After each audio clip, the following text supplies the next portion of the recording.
ጋይስ በጣም ደብሮኛል እውነት ለመናገር አልዋሻችሁም እኔ ታውቃላችሁ በጣም ጨንቆኛል ፈርቻለሁ አሁን ለምን ፖፑላር ኤሌክትሮኒክስ 400 ስንት ነው 480,000 ፎሎወር ይቀረዋል አይ ቲንክ 420,000 ፎሎወር ይቀረዋል ወደ ጎላችን ለመድረስ ማለት ነው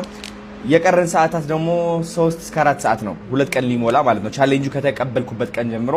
ስለዚህ አሁን በተቻለኝ አቅም ላይቭ ላይ ነኝ ያው ቀይ ምልክት ካያችሁ ላይቭ ላይ ነኝ ቻሌንጁን በላይቭ ለመጨረስ እየሞከርኩ ነው ማለት ነው ትናንትና ላይቭ ገብቼ ሰስፔንድ ተደረገብኝ በቲክቶክ ማለት ነው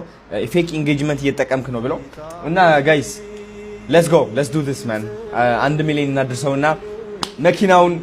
እናስገዛለት ለሱራፌል ተካ ከዛ ደግሞ ይህ ለየት ያለ የኛ አቅም መሆኑ ማወቅ አለባችሁ ታላላቅ ካምፓኒዎች አሉ ኢትዮጵያ ውስጥ እኛ ቻሌንጅ እያደረግናቸው እንደዚህ ማለት ነው በጣም ብዙ ነገር ማስገዛት እንችላለን መኪና ማስገዛት እንችላለን ቤት ማስገዛት እንችላለን መራመድ ለሚያቀታቸው ሞተሮች ማስገዛት እንችላለን በጣም ታላላቅ ተአምር መስራት እንችላለን አብረን ማለት ነው እሺ እና ላይቭ ላይ ነኝ ጆይን አድርጉና በተቻለን አቅም ፖፑላር ኤሌክትሮኒክስ 1 ሚሊዮን እናስገባቸው በ3 ሰዓት በ4 ሰዓት ውስጥ ማለት ነው ወዳችኋለሁ ጆይን አድርጉ ላይቭ ቻው